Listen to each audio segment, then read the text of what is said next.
Boker Tov. La fin de Parashat Balak, Bilam donne un très mauvais conseil à Balak. Il lui dit, Dieu déteste l'adultère.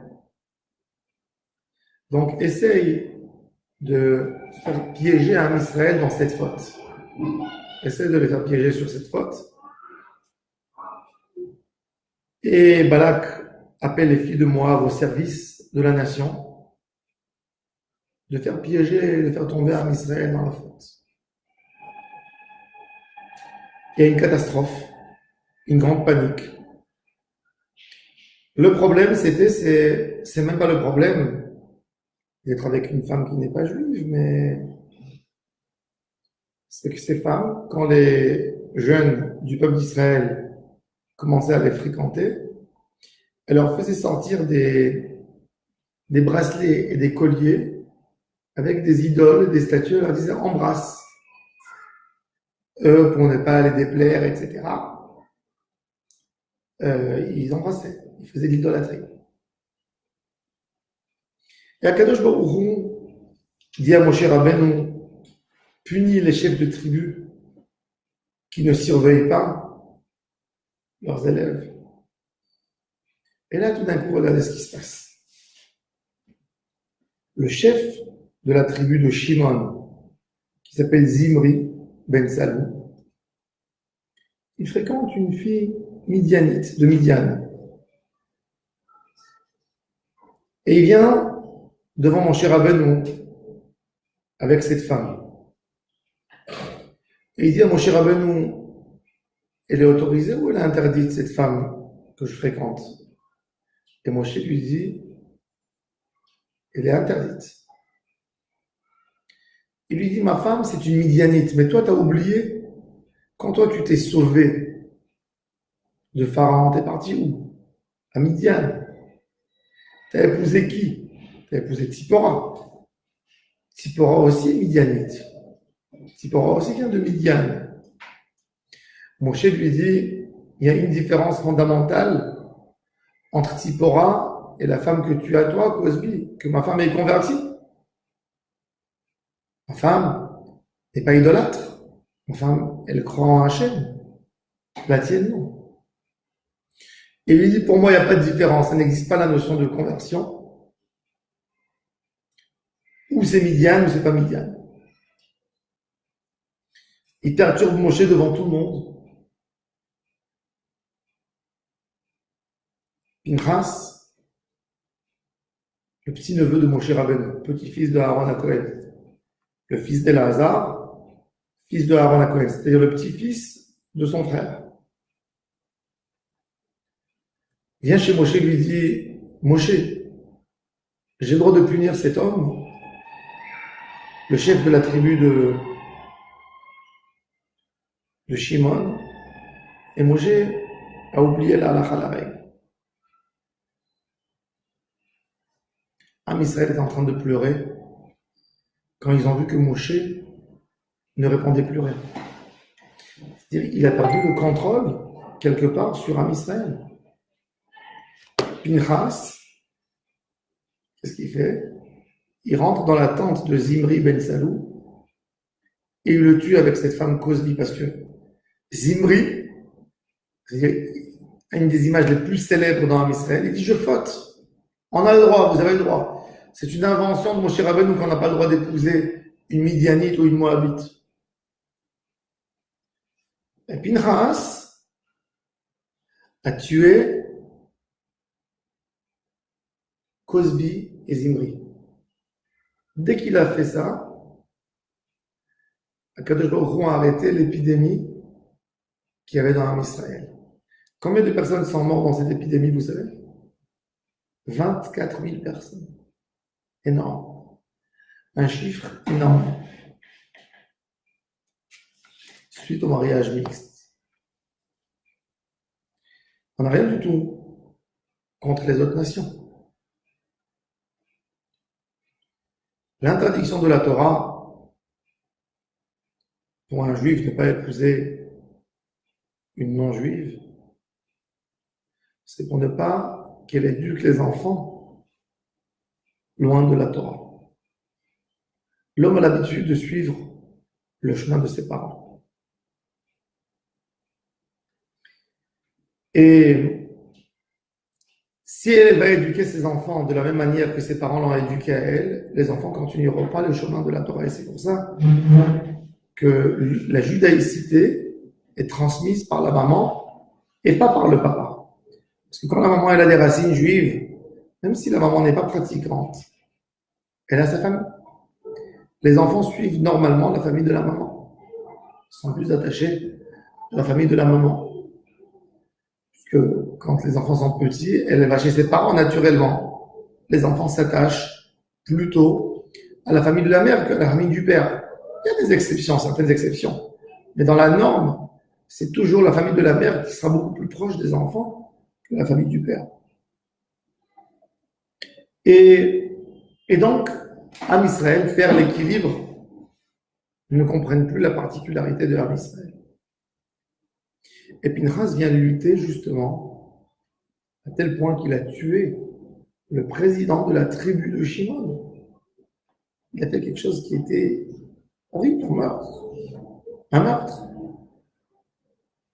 S'il serait aujourd'hui, il aurait pris de la prison. Même d'après la halakha, intéressant. Si Zimri, le chef de tribu de Shimon, quand Pinchas vient le tuer parce qu'il a épousé une Goya, et Zimri aurait tué Pinchas, Zimri n'aurait pas eu aucune pénalité. Il était en danger de vie. Il a dû se défendre. C'est-à-dire, Pinchas ne l'a pas tué par un ordre divin, par une jalousie pour Hachem.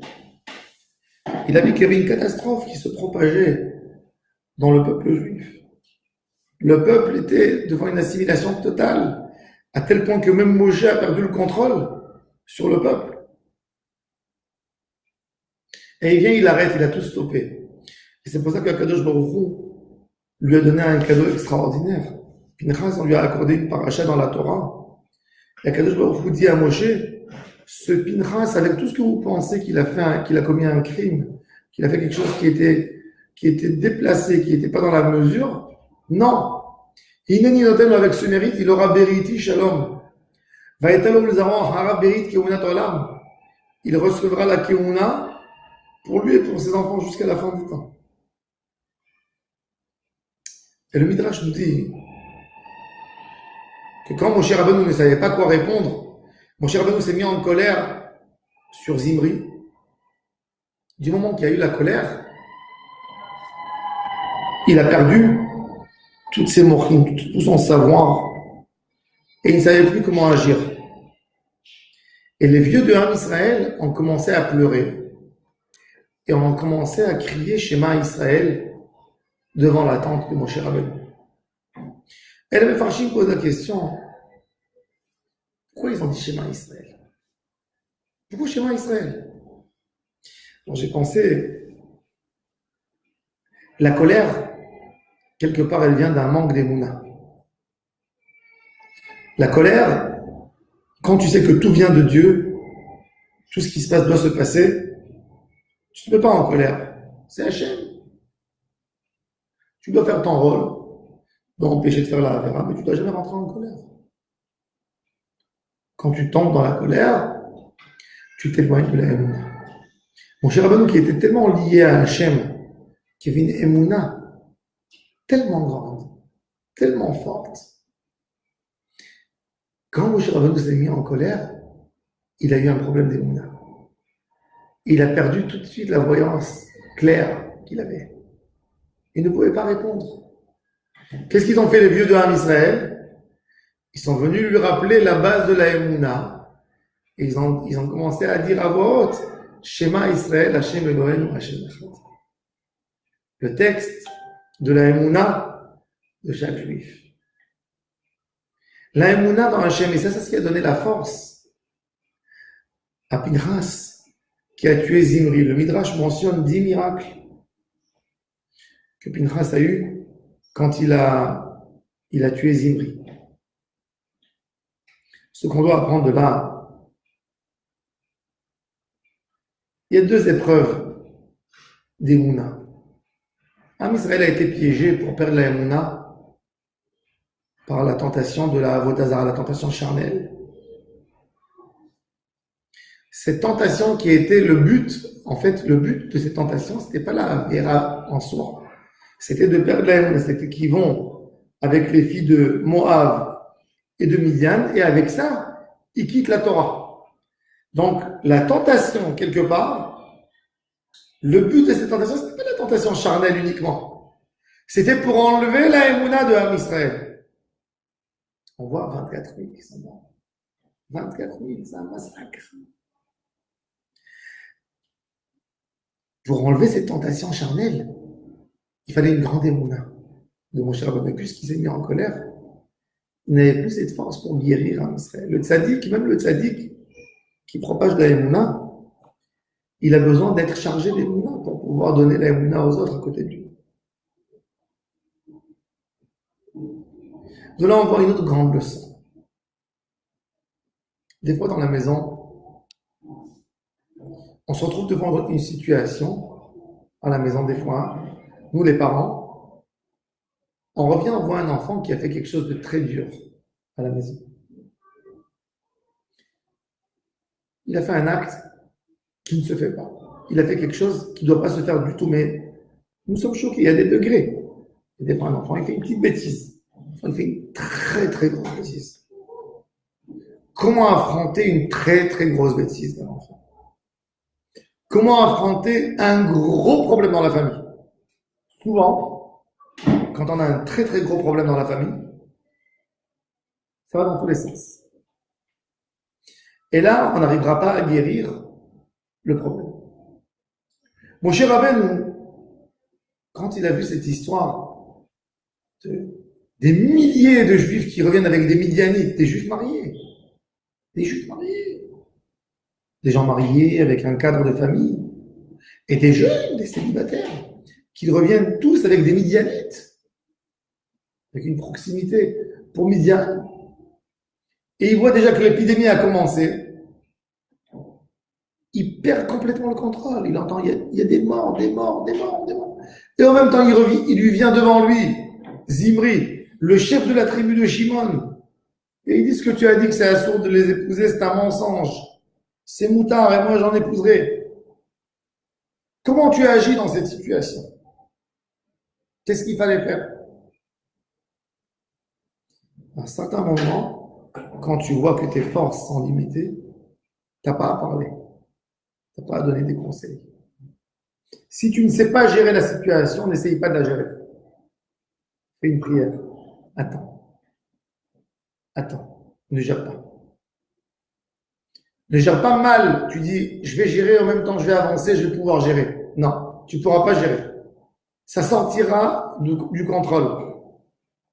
Et c'est pour ça que mon cher Rabbeinu, quand il s'est retrouvé devant une situation si catastrophique avec 24 000, vous savez c'est quoi 24 000? C'est 5% de la population juive. 600 000. 24 000. 600 000. 30 000, c'est 5%. 4%. 4% de Am Israël qui sont tombés dans la faute. Et même plus. Les morts, c'est 24 000. Sur 100 personnes, vous avez 4 personnes qui partent. Que à cause de cette avéra. Il y a des dégâts énormes. On voit que même Moshe Rabbeinu, le tzaddik, il s'est tué. Il a attendu d'être fort en Emouna pour pouvoir continuer à diriger. Parce que quand il y a une grande avéra, quand il y a eu un très mauvais acte, très mauvaise action qui a été faite, une grande catastrophe, pour pouvoir éduquer, remettre ta maison en ordre, d'abord il faut que tu te rappelles des enfants ou de celui qui a fait cette erreur, pas dans le moment de la catastrophe.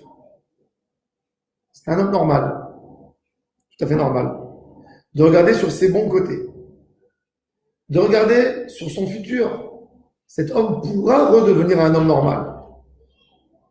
Il y a eu quelque chose qui l'a déséquilibré complètement maintenant, et c'est suite à ça qu'il a fait ce qu'il a fait. Comment je réussis à le remettre dans la bonne ligne? C'est uniquement ça qui doit être la pensée de l'homme. Mon cher Rabbeinu a compris quand les vieux ont dit Shema Israël devant lui que l'épreuve de Ham Israël, c'était un manque d'émouna. Parce qu'il faut savoir que le Yetzer Hara aujourd'hui, par exemple, dans notre génération à nous, le Yetzer Hara des jeunes, c'est le plus difficile. De toutes les générations, ça n'a jamais existé un si grand Yetzer Hara. Pourquoi? Parce qu'il y a 100 ans, ou il y a 50 ans, le monde était plein d'idéalistes. Chacun avait besoin de suivre un mouvement. Alors, tu pouvais voir les communistes qui se battaient avec les capitalistes, les sionistes, tous les ismes de l'époque. Les ismes. Toutes les idées, le socialisme, le machin, le fascisme, tout, c'était des idées. Les gens se battaient dans la rue, pouvaient se frapper, pouvaient faire une guerre d'idéologie. Mais aujourd'hui, cette génération à nous, ils n'ont aucune idéologie. À l'époque, tu venais chez un gars, tu dis, écoute, moi j'essaie de te convaincre, toi tu essaies de me convaincre. Si tu m'as convaincu, je suis ton chemin. Si je t'ai convaincu, tu suis mon chemin. Mais aujourd'hui, tu vas chez un enfant, il te dit, t'as raison, la Torah, c'est la vérité. Mais je kiffe ma Avera. Qu'est-ce que tu peux répondre à quelqu'un que sa seule chose dans la vie, c'est le kiff? Son seul guide, il n'a aucun idéal dans la vie. C'est pas un idéaliste. C'est quelqu'un qui est tellement attaché au matérialisme qui te dit, moi je veux kiffer, c'est tout. T'as raison. J'aurai un guénon, t'as raison peut-être. Oui. Mais je veux kiffer. Très très compliqué d'avoir affaire avec quelqu'un que tout son rapport à tout, c'est une question de confort et de kiff. C'est-à-dire c'est quelqu'un que pour essayer de pénétrer dans sa neshama, de lui expliquer comment, il faut lui expliquer d'abord qu'il kiffe pas, et après tu essayes de l'amener dans ton idée. Et c'était quelque part ça le problème de Moshe Rabbeinu. Israël était tellement enfoncé dans la faute, dans cette tentation charnelle, que Moshe Rabbeinu devait essayer de prouver la source du problème, que la source est venue avec un manque d'émouna, et ensuite guérir Am Israël. Moshe Rabbeinu a pensé que c'était tout simplement une tentation charnelle, et c'est pour ça qu'il n'a pas su gérer au début. Parce que comment il va gérer? Quand tout le monde est devenu fou, tout le monde veut prendre plaisir, tout le monde trouve goût dans la faute et dans l'horreur. Comment? Tu te tais, tu peux même plus parler. Les enfants là à côté de toi, c'est comme quelqu'un qui il va voir des gens à la synagogue à Kippour, tout d'un coup il y a quelqu'un qui fait des entrecôtes dehors, qui est en train de faire à la hache, tout le monde sent l'odeur, ils sont en train de s'évanouir, ils sont là en train d'aller lui demander. Et le rabbin il est à côté, chacun lui dit je suis malade, je suis très malade, si je mange pas, je vais mourir. Qu'est-ce que tu peux faire dans une situation comme ça? Tu peux leur crier Kippour 10 fois. S'ils ont décidé de manger, ils ont décidé d'aller d'après leur tentation.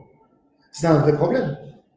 Il faut essayer de les séparer, de les faire sortir de la ta'ava pour qu'ils viennent à un moment où ils peuvent raisonner.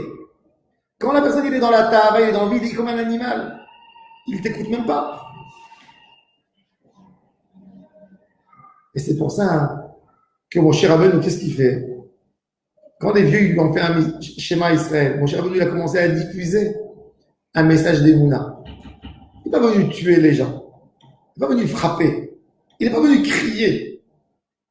Il a essayé de leur donner du goût dans la Kedusha et après, automatiquement, la personne, il affronte. Il affronte un plaisir d'être proche d'Hachem et un plaisir personnel. Et il se dit, je préfère le plaisir d'Hachem. Il affronte et il essaie de trouver son juste chemin. C'est-à-dire que pour aider à quelqu'un de sortir de la tentation, tu peux jamais lui dire, tu profites pas. C'est pas un bon plaisir ce que tu fais. Il est dans sa ta'ava, il t'écoutera jamais. Et c'est souvent ça, quand on a les enfants à un certain âge, ils font des bêtises. Ils sont dans une ta'ava. Tout ce que tu diras en ce moment, d'essayer de dire quelque chose de logique, il n'est même pas accepté. Donc la seule chose qu'il faut faire, c'est diffuser de l'amour, toi aussi de ta part. Plus tu diffuses de l'amour, tu te rapproches de lui, plus tu le mets en conflit, à lui-même un conflit interne, qui sait que ça ne te plaît pas. Et d'autre côté, il a son envie de faire quelque chose. Mais après, son amour vers toi, il va se renforcer, qu'il va lâcher les autres choses. Et il faut beaucoup de chokhmah, beaucoup d'émouna, et beaucoup de tfila dans ces époques tellement dures. C'est pas évident. On est dans une génération aujourd'hui, avec les enfants, c'est peut-être la génération la plus difficile de toutes les générations. Aujourd'hui, les parents, on a beau apprendre des livres d'éducation des enfants, mais chaque nouveau téléphone qui sort, chaque jeu PlayStation qui sort, ça fait une autre génération des enfants et il faut se préparer à nouveau. Et on était prêt à une stratégie, maintenant il faut faire une autre stratégie. C'est pas évident. Les profs dans les écoles sont formés quand ils étudient leurs livres d'éducation, ils étudient pour une génération. À l'époque, mon père disait toujours, à l'époque, une génération était 20 à 25 ans. Aujourd'hui, une génération, ça dépend des portables, des iPhones qui sortent. iPhone 8, c'est une génération. iPhone 7, c'est une génération. C'est des générations différentes.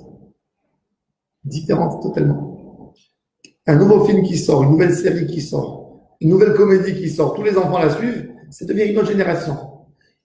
Ils essayent, ça devient leur Dieu. Les images, ils essaient de les imiter. Ils parlent comme eux, ils mangent comme eux, ils se coupent les cheveux comme eux, ils font tout comme eux. C'est des générations. Comment on affronte ces générations? Comment on affronte ces problèmes? Des fois, on reste choqué devant le comportement de nos enfants. On se regarde au miroir comme des idiots. On ne sait pas quoi faire.